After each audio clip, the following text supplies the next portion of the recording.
یہاں رک کے میں 3 گزارشیں کروں گا۔ آج استخارے کو بھی امت نے کھیل بنا لیا۔ استخارہ انسان کو خود کرنا چاہیے۔ 1400 سال کی تاریخ اور جملہ کتب حدیث اٹھائیے، رسول اکرم صلی اللہ علیہ وسلم نے کسی صحابی کے لیے استخارہ نہیں کیا، دعا کی ہے۔ اور ہم اتنے بادشاہ بن گئے ہیں، گھر بیٹھے کال کرتے ہیں کہ میرے لیے استخارہ کر دیں، اور بیٹھے بیٹھے یہ حکم جاری ہو جاتا کہ استخارہ فرما لیا ہے، نتیجہ یہ نکلا ہے۔ کتنا بڑا دجل ہے امت کے ساتھ، کتنا بڑا دھوکہ اور فراڈ ہے امت کے ساتھ کہ کائنات کی سب سے اعلیٰ ہستی ہونے کے باوجود امت کو دعا سکھائی ہے کہ تمہیں خود استخارہ کرنا ہے۔ کسی صحابی کے اللہ کے پیغمبر نے استخارہ نہیں کیا، دعا کی ہے، مشورہ دیا ہے۔ اور آج امت کہتی ہے بس پکا پکایا کھانا ہمیں ملنا چاہیے، ہمیں محنت نہیں کرنی چاہیے۔ اور بعض لوگوں کا ذہن یہ ہوتا ہے، استخارے کے بارے میں یہ دوسری بات ہے، میں نے استخارہ کر کے کام کیا تھا، اور کام کیا کیا ہے؟ غیر شرعی۔ بھائی برائی میں استخارہ نہیں ہوتا، کیونکہ برائی سے تو ویسے منع کر دیا گیا۔ نیکی میں بھی استخارہ نہیں ہوتا، کیونکہ نیکی کرنے کا حکم ہے۔ استخارہ ہوتا ہے کہ کب کرنا ہے، 2 چیزوں میں کس کو میں نے اختیار کرنا ہے۔ جس چیز کا حکم آ گیا، اب ایک بندے سے کہیں کہ آپ نماز پڑھے، اچھا میں استخارہ کروں گا، ٹھیک ہے، مأمور بھی، اس کو تو حکم ہے نماز پڑھنا۔ ایک بندے سے کہا جائے آپ حج کریں، تو وہ کیا کہتا ہے؟ اچھا استخارہ کروں، طاقت ہے تو وہ تو حج کرنا ہے۔ آپ استخارہ یہ کر سکتے ہیں کہ آپ نے کویت ایئر ویز پہ جانا ہے، کہ آپ نے ایمریٹس پہ جانا ہے، اور کن ساتھیوں کے ساتھ جانا ہے، اور کب میں نکلوں، یا اپنے کام نپٹا کے نکلوں، کبھی مجھے جلدی جانا چاہیے۔ کچھ لوگوں کا ذہن استخارے کے بارے میں واضح نہیں۔ اور تیسرا، حیرانگی کی بات ہے، وہ آج تک ہمیں تو ایسا کوئی مسئلہ نہ سمجھ آیا ہے، نہ ہم نے پڑھا ہے۔ بس استخارہ کیا تھا تو تکیے کے نیچے لکھا ہوا یہ تھا۔ وہ لکھا کس نے تھا؟ اللہ کے رسول نے بھی استخارہ کیا، کاتبین وحی بھی موجود تھے، وہ بھی استخارہ کیا کرتے تھے، صحابہ نے بھی استخارہ کیا۔ یہ پتہ نہیں لکھا ہوا کہاں سے آ جاتا ہے، کون رکھ جاتا ہے۔ استخارے کا مطلب صرف یہ ہوتا ہے قلبی میلان ہو جاتا ہے، اور اللہ تعالیٰ آسانیاں کر دیتے ہیں، اور رب سے مشورہ کرنے سے رب تعالیٰ اسے پھر خیر سے محروم نہیں کرتے۔ رسول اللہ صلی اللہ علیہ وسلم کا فرمان ہے، من تعار من اللیل فقال لا الہ الا اللہ وحدہ لا شریک لہ لہ الملک ولہ الحمد وہو علی کل شیء قدیر الحمد للہ وسبحان اللہ ولا الہ الا اللہ واللہ اکبر۔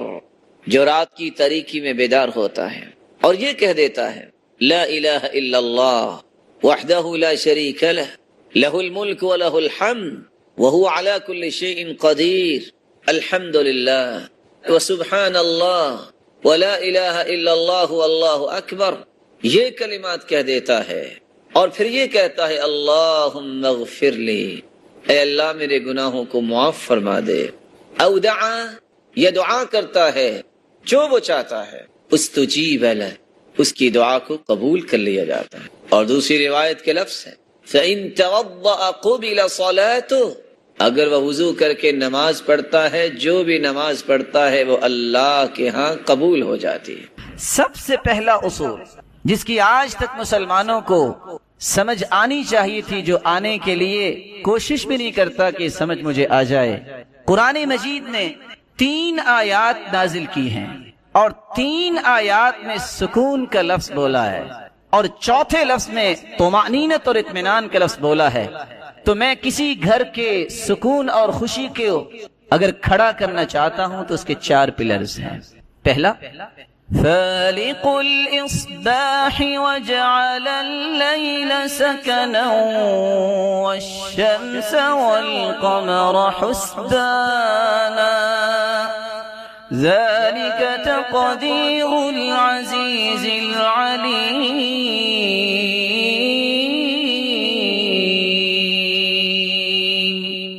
صبح کو پیدا کرنے والا بھی اللہ ہے، وجعل الليل سکنا، رات کو اللہ تعالیٰ نے سکون کا باعث بنایا۔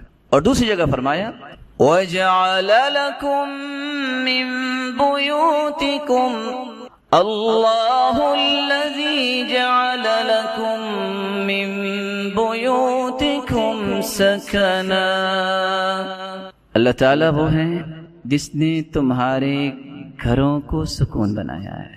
اور تیسری جگہ فرمایا وَمِنْ آيَاتِهِ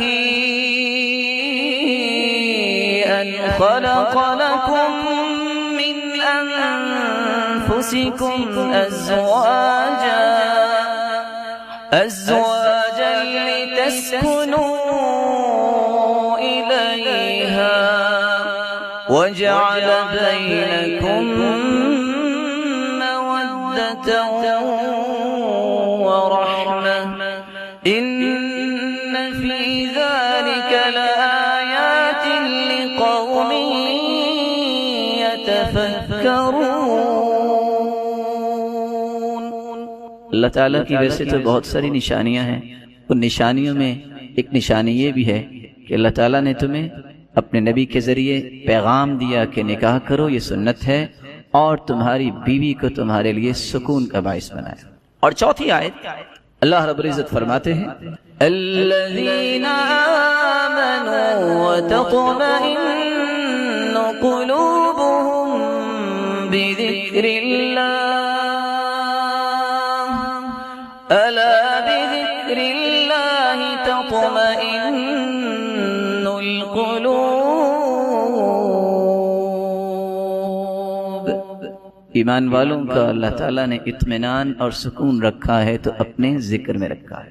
لیکن ان چاروں آیات کو سمجھنا ہے.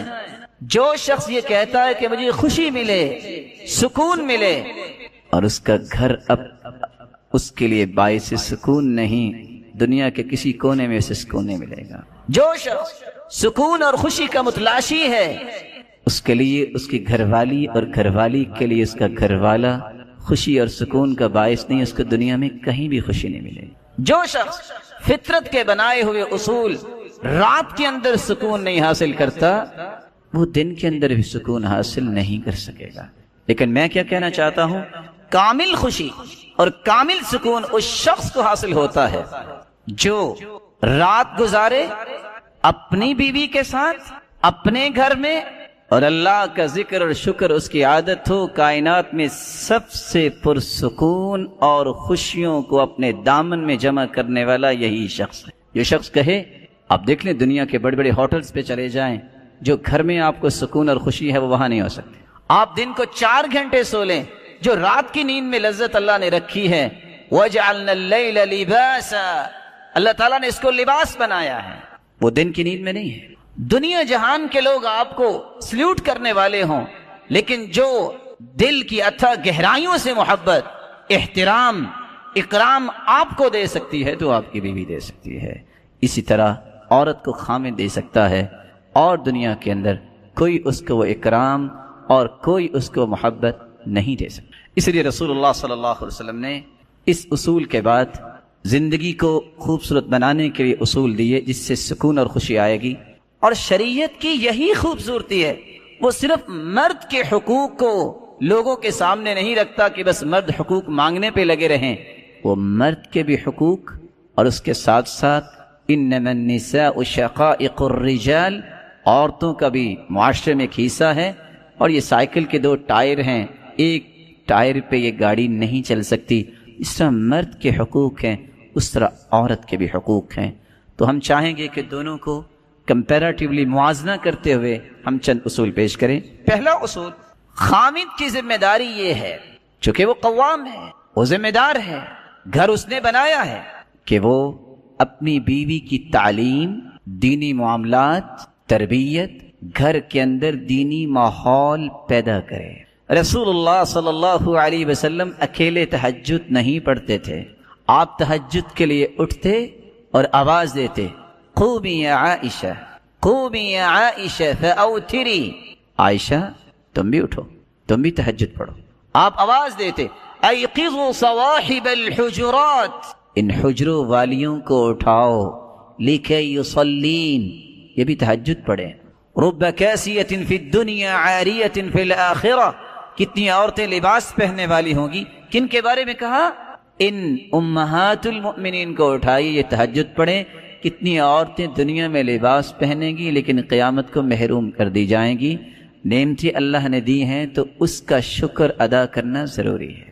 رسول اللہ صلی اللہ علیہ وسلم نے صرف اکیلے تہجد نہیں پڑھی، گھر والوں کو ساتھ ملایا ہے. کس طرح میں خوشی اور سکون کی خواہش کرتا ہوں اور میں اپنی بیوی پہ پابندی لگاؤں چھوڑو نماز کو، چھوڑو حجاب کو، چھوڑو ان پڑھائیوں کو، کبھی سکون نہیں مل سکتا۔ اللہ نے سکون اپنے دین میں رکھا ہے، اور اللہ کے رسول صلی اللہ علیہ وسلم نے فرمایا تھا رحم اللہ رجلا قام من اللیل فصلى ثم ایقظ امرأته، اللہ اس شخص پہ رحمت کی برکھا برساتے ہیں جو تہجد کے وقت اٹھتا ہے، اپنی گھر والی کبھی اٹھاتا ہے، فإن أبت نضح في وجهها الماء، اگر پس و پیش کرتی یا نہیں اٹھتی پانی کا چھڑکاؤ کرتا ہے تو بسا اوقات سردی میں تکلیف دہ چیز، لیکن یہ ان لوگوں کی باتیں ہو رہی ہیں جنہوں نے اپنا آپ اللہ کو دے دیا ہوتا ہے۔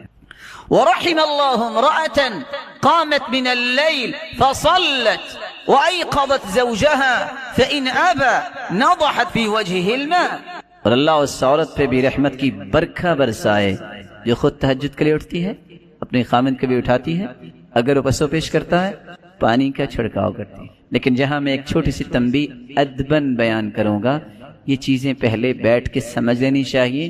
اچانک سے جا کے اگر پانی کا چھڑکاؤ ہوا تو آگے سے 11,000 وولٹیج کی لائٹ جو ہے وہ کرنٹ بھی پڑ سکتا ہے، لیکن پہلے اس کو سمجھنا ہوگا، اس کو پہلے سمجھنا ہوگا۔ اللہ ہمیں سمجھ عطا فرمائے۔ اس کے مقابلے میں عورت کی ذمہ داری اور اس کے لیے اصول کیا ہے؟ عورت کو چاہیے کہ اطاعت کرے۔ رسول اللہ صلی اللہ علیہ وسلم نے جنت کی باتیں بیان کی ہیں، کوئی جنت میں کس طرح جائے گا، کوئی پل صراط سے کس طرح گزرے گا، لیکن کچھ لوگوں کا تذکرہ کیا ہے جن کے لیے جنت کے 8 دروازے کھول دیے جائیں گے۔ اذا صلت المرأة خمسها وصامت شهرها واطاعت زوجها وحفظته في نفسها وماله قيل لها ادخل الجنة من اي باب شئت، جس عورت کو اللہ توفیق سے نواز دے، 5 نمازوں کی پابند بن جائے، روزے رکھنے والی ہو رمضان المبارک کے، خامد کی اطاعت کرنے والی ہو، اور خامد کے مال اور اس کی اولاد کی حفاظت اور اس کی تربیت کرنے والی ہو، اور اپنی عزت کی حفاظت کرنے والی ہو، قیامت کے دن ہوگا رب تعالیٰ فرمائیں گے جنت کے 8 دروازے کھلے ہیں، میری بندی جس دروازے سے چاہتی ہو جنت میں چلے جاؤ۔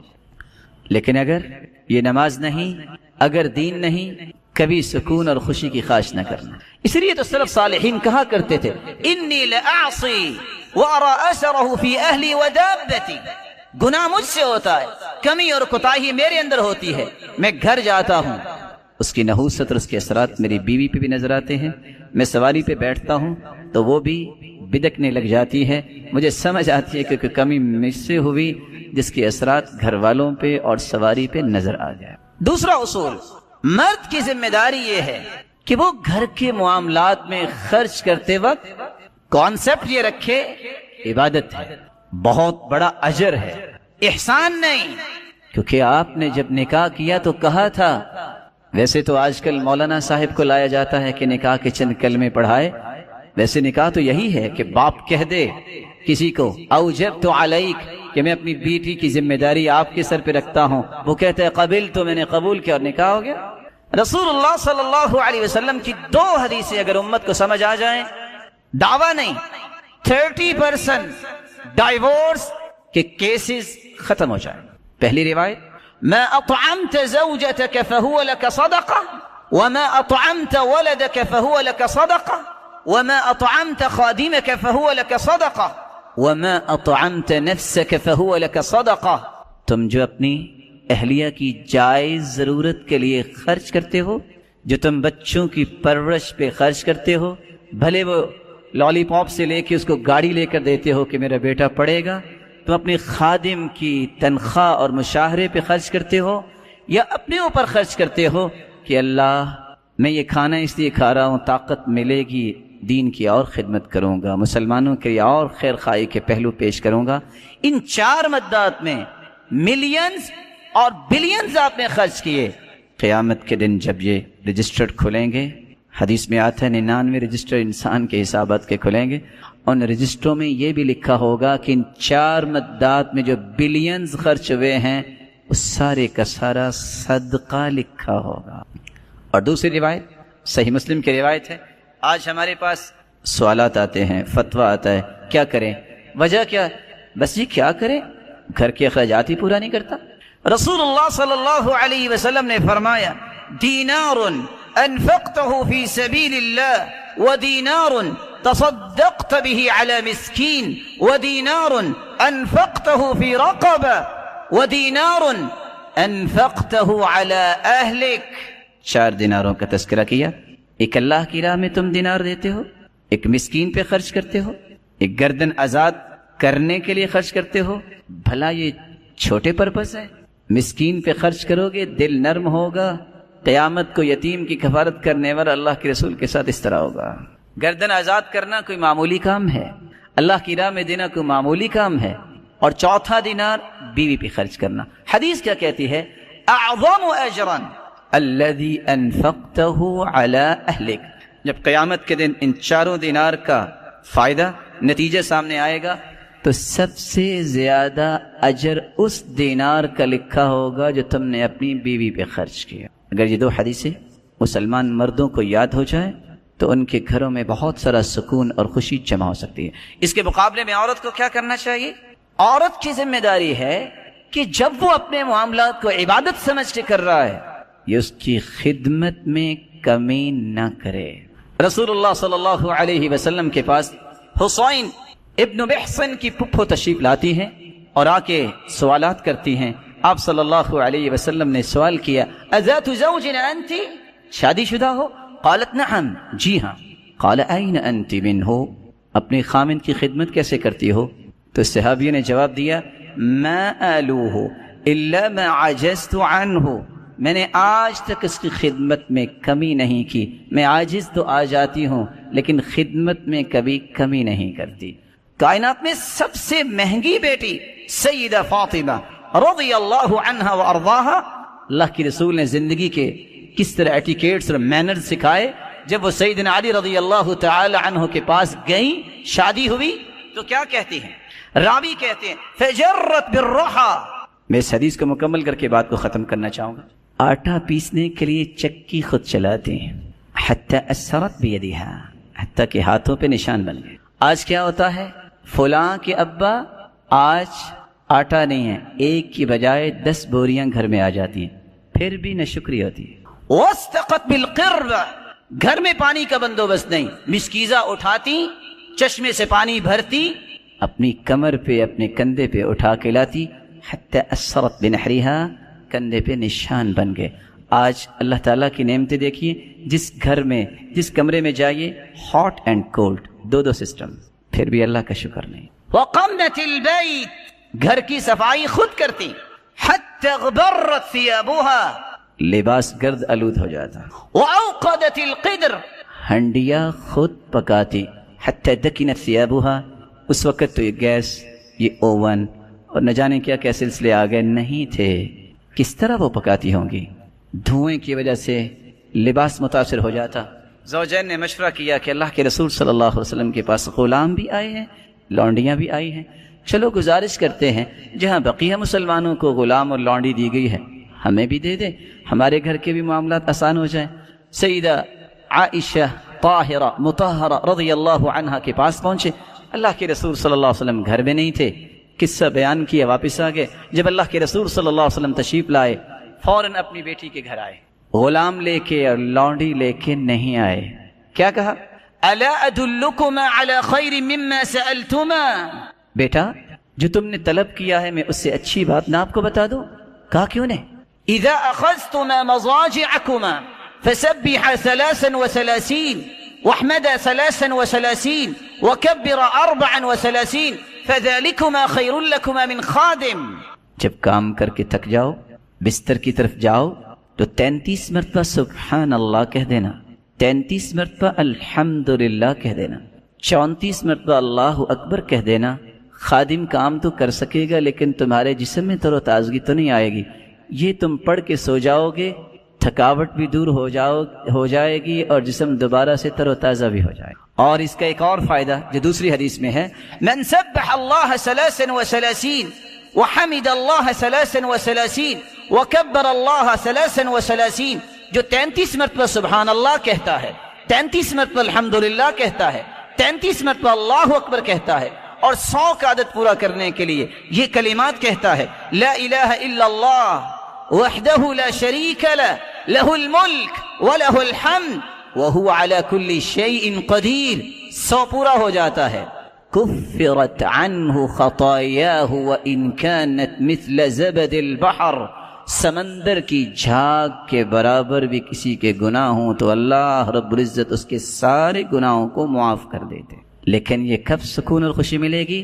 جب یہ خامد کی خدمت کرے گی۔ اگر وہ کہے پانی لے آؤ اور آگے سے کہے آپ کو زیادہ چوہدری تو نہیں ہے، میں بھی تو فلاں چوہدری کی بیٹی ہوں، پکڑ لو یہ سامنے پڑا ہے، کیسے سکون آئے گا؟ بصیرت نہیں، حکمت نہیں، کبھی سکون نہیں آتا۔ میں ایک مثال دے کے بات کو ختم کرتا ہوں۔ ایک شخص نے کسی عالم سے یہ مسئلہ سنا، ادخال السرور فی قلب مسلم صدقہ، کسی مسلمان کے دل میں خوشی پیدا کرنا یہ بہت بڑا صدقہ ہے، اور اس کو عام کرنے کے لیے انبیاء کو مبعوث کیا۔ قیامت کا دن ہوگا، لمبی حدیث ہے، ایک آدمی کی کوئی نیکی نہیں نکلے گی، سوچے گا مارا گیا، اللہ کی طرف سے اس سے کہا جائے گا پریشان نہیں ہونا، ایک نیکی ہمارے پاس تیری ہے۔ اللہ وہ کون سی نیکی ہے؟ فرشتہ اس وقت لے کے آئے گا، کیا لے کے آئے گا؟ ایک بطاقہ، ایک چھوٹا سا کارڈ لے کے آئے گا، اس پہ لکھا کیا ہوگا؟ لا الہ الا اللہ۔ اس بندے نے لا الہ الا اللہ کہا، اس کے تقاضوں کو پورا کیا۔ وہ پھر سوچے گا اتنے گناہوں کے انبار اور لا الہ الا اللہ توحید کا کلمہ، اس کا موازنہ کیسے کریں گے؟ فتوضع البطاقہ فی کفہ وتوضع السجلات فی کفہ، سارے برائیوں کے رجسٹر ایک پلڑے میں، جب اس کارڈ کو دوسرے پلڑے میں رکھا جائے گا تو ساری برائیوں کے وہ رجسٹر اٹھ جائیں گے۔ فطاشت السجلات فلا يثقل مع اسم اللہ شیء، اس کے اس کارڈ کی وجہ سے ہی، اس کلمے کی وجہ سے ہی نیکیوں کا پلڑا بھاری ہوگا اور اللہ اسے جنت میں بھیجتا۔ میں آپ سے گزارش کروں گا زندگی کے اندر توحید میں کوئی فرق نہ آنے دینا، اور حدیث کیا کہتی ہے؟ وَإِن قُطِعْتَ أَوْ حُرِّقْتَ، تمہارے ٹکڑے کر دیے جائیں، تمہیں جلا دیا جائے، توحید پہ کوئی کمپرومائز نہیں ہے، کوئی کمپرومائز نہیں۔ توحید ہی تو میری اور آپ کی دنیا اور آخرت کی کامیابی کا راز ہے، اور یہ بات سمجھنی چاہیے جو قرآن نے کہہ دی ہے، الذین آمنوا ولم يلبسوا ایمانهم بظلم اولئک لهم الامن وهم مہتدون، جو ایمان لانے کے بعد شرک کی آمیزش نہیں کرتے، اپنی توحید کو خالص کرتے ہیں۔ اللہ نے 2 انعام رکھے ہیں، فکری امن، قولی امن، معاشرتی امن۔ امن کی نعمت اللہ دیتا ہی اس کو ہے جس کی توحید خالص ہوتی ہے۔ وَهُمْ مُهْتَدُونَ، اور صراط مستقیم پہ گامزن ہونے والے ہدایت یافتہ لوگ ہیں ہی وہ جن کی توحید میں کوئی خلل نہیں ہے۔ توحید کے ساتھ میں آپ سے ادباً یہ کہوں گا، اور یہ تحفہ سمجھیے آج کی مجلس کا، کثرت سے لا الہ الا اللہ پڑھا کریں۔ حدیث کہتی ہے افضل الذکر لا الہ الا اللہ، سب سے افضل ذکر لا الہ الا اللہ، اور رسول اللہ صلی اللہ علیہ وسلم نے فرمایا ان قول لا الہ الا اللہ تدفع عن قائلها 99 من البلاء ادناها الہم، جو کثرت سے لا الہ الا اللہ کہتا ہے 99 بلائیں اللہ عز وجل اس کی دور فرما دیتے ہیں۔ ادناها الہم، اور سب سے گھٹیا بلا غم ہے، اس کا مطلب یہ نکلا کہ 98 بلائیں تو غم سے بھی بڑی بڑی اللہ عز وجل دور فرما دیتے ہیں۔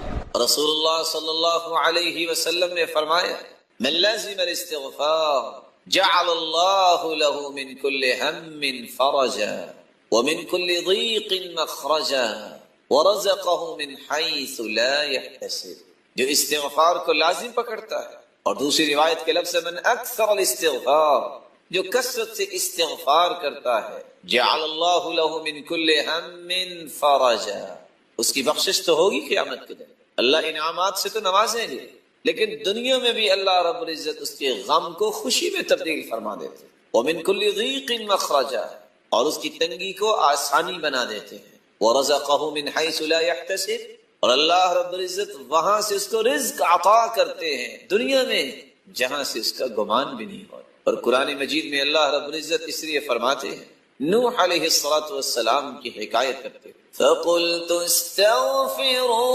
رَبَّكُمْ إِنَّهُ كَانَ غَفَّارًا يُرْسِلِ السَّمَاءَ عَلَيْكُمْ مِدْرَارًا وَيُمْدِدْكُمْ بِأَمْوَالٍ وَبَنِينَ وَيَجْعَلْ لَكُمْ جَنَّاتٍ وَيَجْعَلْ لَكُمْ أَنْهَارًا مَا لَكُمْ لَا تَرْجُونَ لِلَّهِ وَقَارًا۔ تم استغفار کر لو، اللہ رب العزت تمہارے گناہوں کو معاف فرما دے گا۔ یرسل السماء علیکم مدرارا، یہ پانی انسانی زندگی کا راز ہے، تم پہ موسلا دھار بارشیں اللہ برسائیں۔ وَيُمْدِدْكُمْ بِأَمْوَالٍ، تم مال و دولت کی قلت کی شکایت کرتے ہو، استغفار کر لو، اللہ رب العزت تمہیں مال و دولت پہ فراوانی عطا فرمائے۔ وَبَنِينَ، تم اولاد کی نعمت کو ترستے ہو، استغفار کر لو، اللہ تمہیں اولاد کی نعمت سے نواز دے۔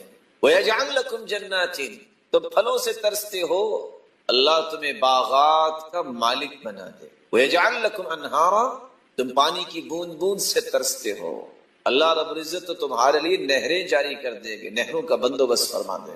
وَيَجْعَلْ لَكُمْ جَنَّاتٍ وَيَجْعَلْ لَكُمْ أَنْهَارًا مَا لَكُمْ لَا تَرْجُونَ لِلَّهِ وَقَارًا، تو تمہیں کیا ہو گیا ہے پھر بھی تم اللہ رب العزت کے وقار کو نہیں سمجھتے۔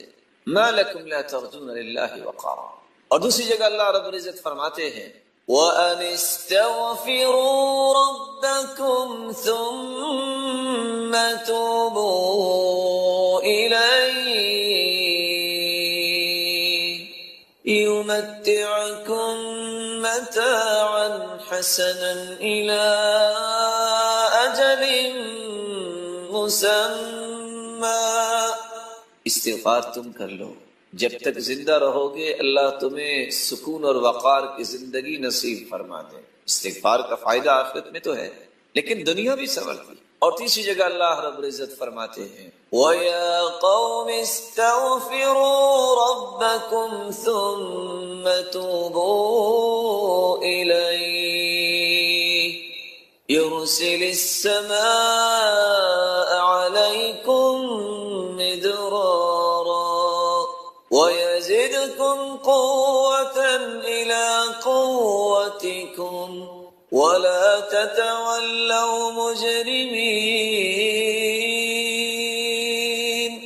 اے میری قوم، اللہ رب العزت ہود علیہ السلام کی قوم کے متعلق حکایت کر رہے ہیں کہ اللہ کے پیارے پیغمبر نے کہا ہے میری قوم استغفار کر لو، اللہ تمہیں موسلا دھار بارشوں سے نواز دیں گے۔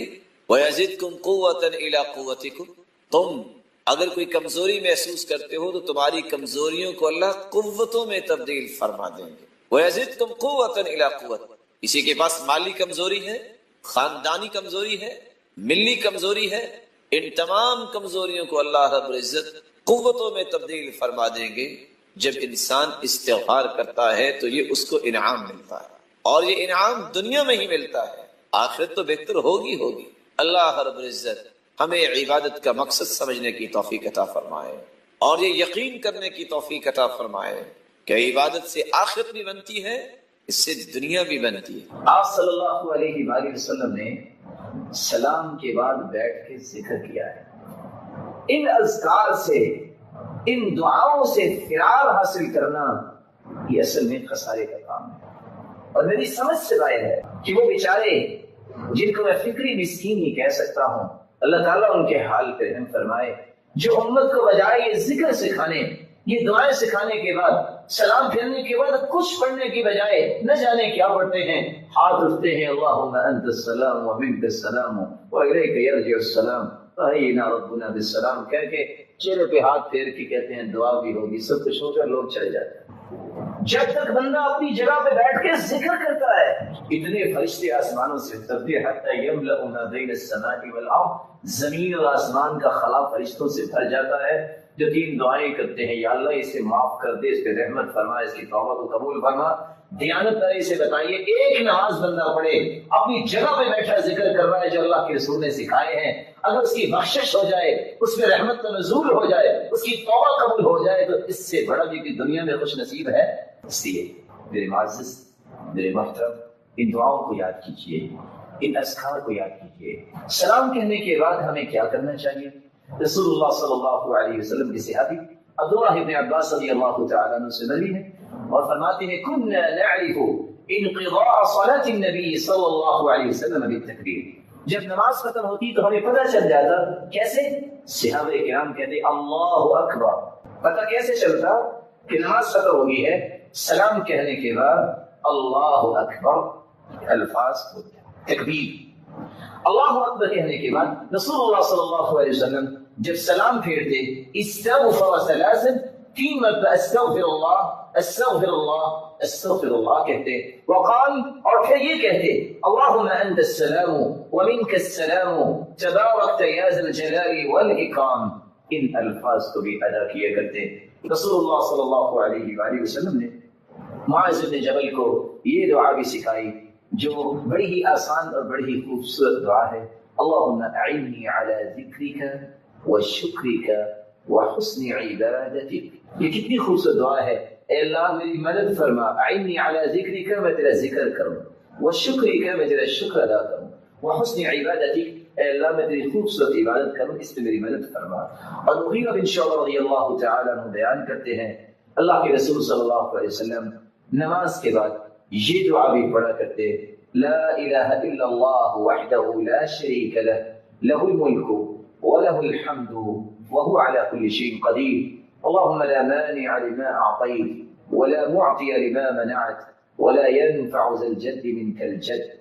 لا الہ الا اللہ، اللہ کے سوا کوئی عبادت کے لائق نہیں، وحدہ لا شریک ہیں، ساری بادشاہی اسی کے ہاتھ میں ہے، ساری تعریفیں اسی کے لیے ہیں، وہی ہر چیز پہ قادر ہے۔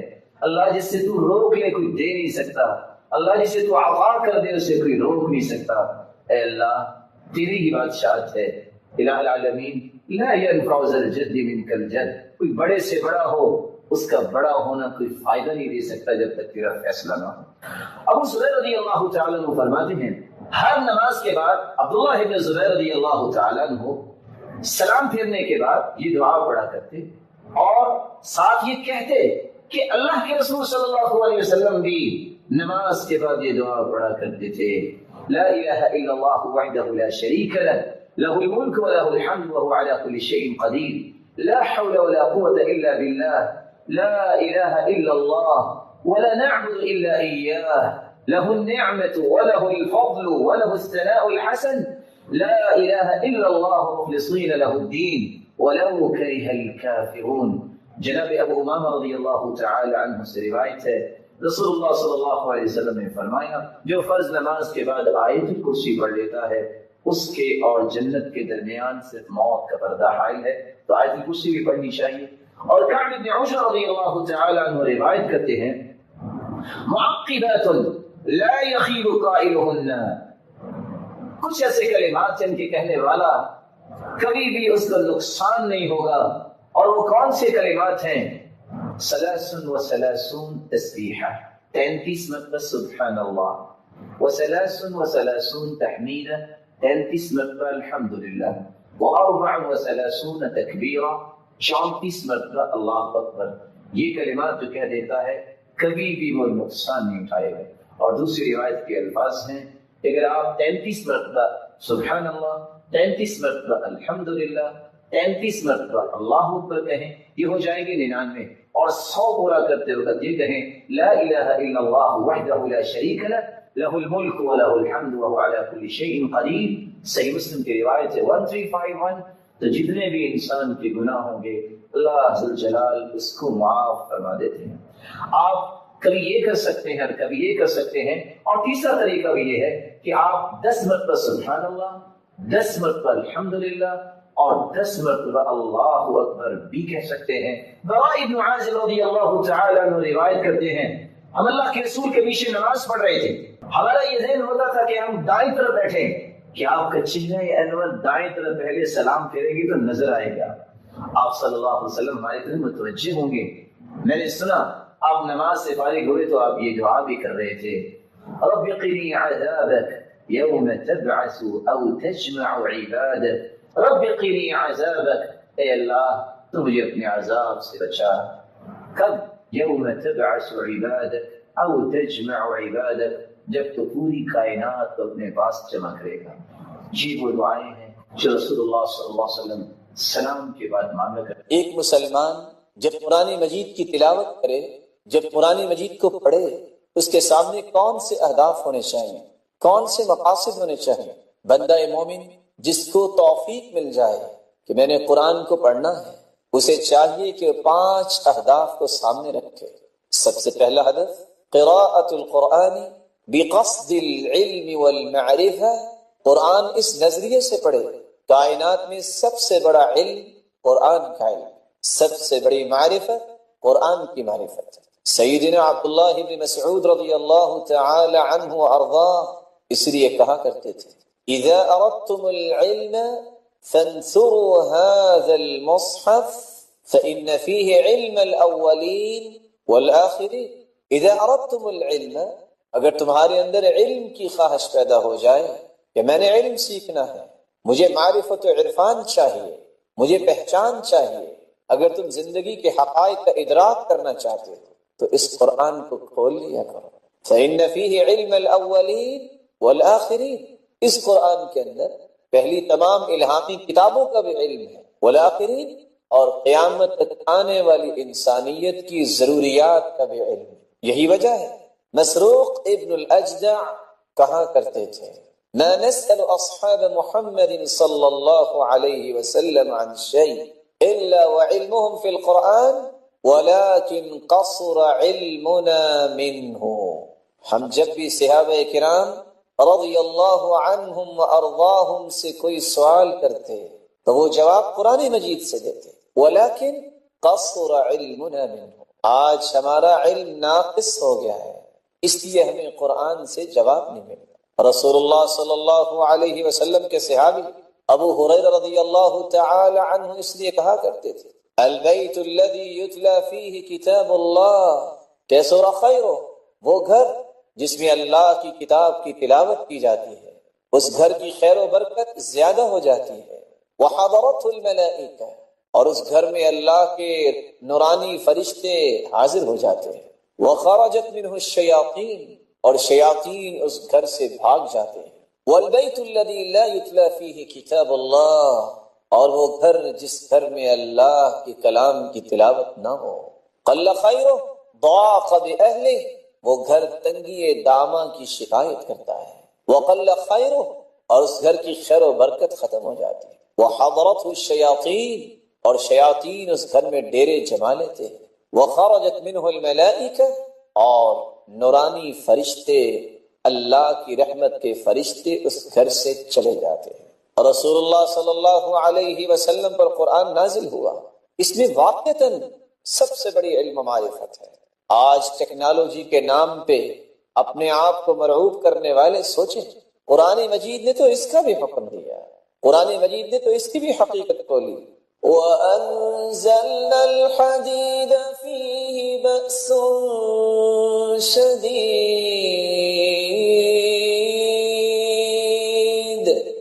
وَمَنَافِعُ لِلنَّاسِ،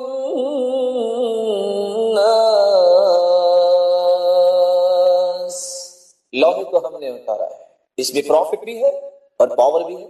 پوری کی پوری ٹیکنالوجی اس آیت کے گرد طواف کرتی نظر آتی ہے۔ اور آج لاکھ میں گلیکٹک سسٹم قرآن مجید کی ایک آیت کو اگر انسان سمجھ لے تو اس کا طواف کرتے نظر آتا ہے۔ قرآن مجید میں اللہ رب العزت فرماتے ہیں وَالشَّمْسُ تَجْرِي لِمُسْتَقَرٍّ لَهَا، اور دوسری جگہ فرمایا إِنَّ فِي خَلْقِ السَّمَاوَاتِ وَالْأَرْضِ وَاخْتِلَافِ اللَّيْلِ وَالنَّهَارِ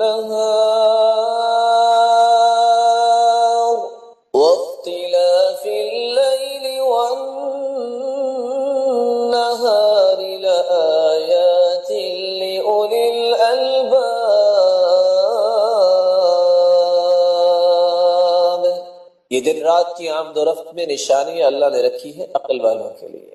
سورج اپنے مدار پہ ہے، چاند اپنی جگہ گردش کر رہا ہے، ستاروں کے بارے میں اللہ رب العزت فرماتے ہیں کل فی فلک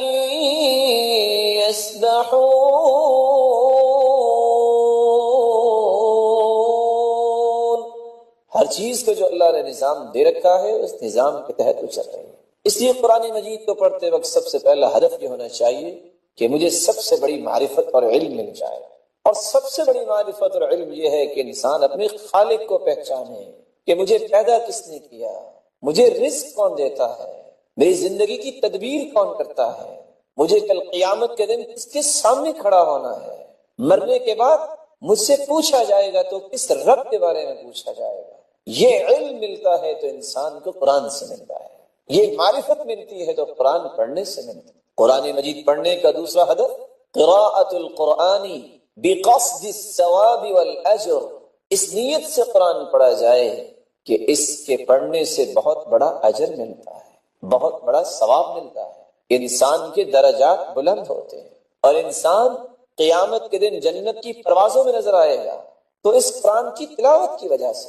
رسول اللہ صلی اللہ علیہ وسلم نے اس لیے فرمایا من قرأ حرفا من کتاب اللہ فلہ بہ حسنہ والحسنۃ بعشر امثالها، جو ایک حرف کی تلاوت کرتا ہے اللہ رب العزت اسے 10 نیکیاں عطا فرماتے ہیں۔ قرآن مجید پڑھتے وقت تیسرا ہدف یہ سامنے ہونا چاہیے قراءۃ القرآن بقصد العمل، قرآن اس لیے پڑھا جائے کہ میں نے اس کی تعلیمات کی روشنی میں اپنی زندگی کے زاویوں کو درست کرنا ہے، اپنے رویوں کی نوک پلک ٹھیک کرنی ہے۔ آجری اس لیے فرماتے ہیں قرآن کی تلاوت صحیح وہ کرتا ہے جو قرآن کو کھول کے بیٹھ جاتا ہے، جب متقین کا تذکرہ آتا ہے تو رک کر سوال کرتا ہے میرے مالک یہ تو متقین ہیں اور تقوی اختیار کرنے والے ہیں اور یہ ان کا انعام ہے، میں کب متقین کے صف میں کھڑا ہوں گا۔ فائزین کا تذکرہ آتا ہے تو کہتا ہے میرے مالک میں کب کامیاب لوگوں میں شامل ہوں گا۔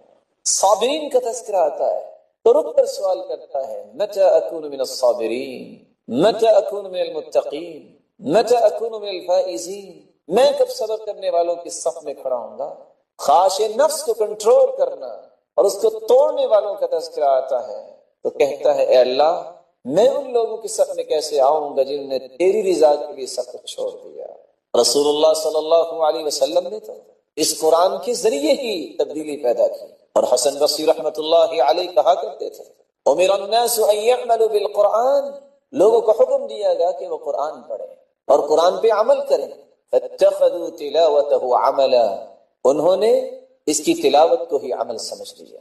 اللہ رب العزت ہمیں قرآن مجید کو علم و معرفت کے لیے اور عمل کے لیے پڑھنے کی توفیق عطا فرمائے۔ قرآن مجید کو پڑھا جائے تو عمل کے لیے پڑھا جائے، کیونکہ صحابہ کرام رضوان اللہ تعالی علیہم اجمعین کا معمول یہ تھا۔ عثمان رضی اللہ تعالی عنہ فرماتے ہیں كان اذا تعلم احد منا 10 آیات لم يجاوزهن حتى يعرف معانيهن والعمل بهن، ہم میں سے ہر شخص جب 10 آیتیں سیکھ لیتا اس وقت تک 11ویں آیت نہ پڑھتا جب تک ان 10 آیات کے مفاہیم کو نہ سمجھ لیتا اور اس کے مطابق عمل نہ کر لیتا۔ كنا نتعلم العلم والعمل معا، ہم علم بھی سیکھتے اور عمل بھی سیکھتے۔ قرآن مجید پڑھنے کا چوتھا ہدف قراءۃ القرآن بقصد مناجاة اللہ سبحانہ وتعالی، قرآن پڑھا جائے تو اس نظریے سے کہ میں اپنے رب سے ہم کلام ہونے لگا ہوں، میں اپنے مالک سے مناجات کرنے لگا ہوں۔ رسول اللہ صلی اللہ علیہ وسلم قرآن ایسے ہی پڑھا کرتے تھے۔ یہ وصف کسی کو سمجھ میں آ جائے تو پھر قرآن کی لذتیں کچھ اور ہوتی، قرآن کی حلاوتیں پھر اس کو نصیب ہو جاتی، ایک ایک آیت پہ راتیں گزر جاتی ہیں، کیسے رسول اللہ صلی اللہ علیہ وسلم نے ایک آیت پہ رات گزار دی۔ ان تعذبهم فإنهم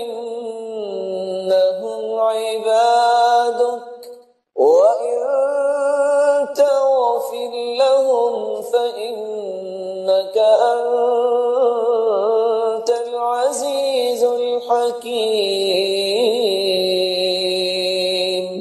اے میرے مالک اگر تو اپنی مخلوق کو عذاب دے تو یہ تیری بندے ہیں اور تجھے کوئی پوچھنے والا تو نہیں ہے، اور اگر تو ان کو معاف کر دے تو میرے مالک تو معاف تو کر سکتا ہے، تو نے کسی سے مشورہ تو نہیں کرنا۔ کس طرح صحابہ کرام کی زندگیوں میں بھی یہ چیز تھی، قرآن مجید کی ایک ایک آیت پہ رات گزار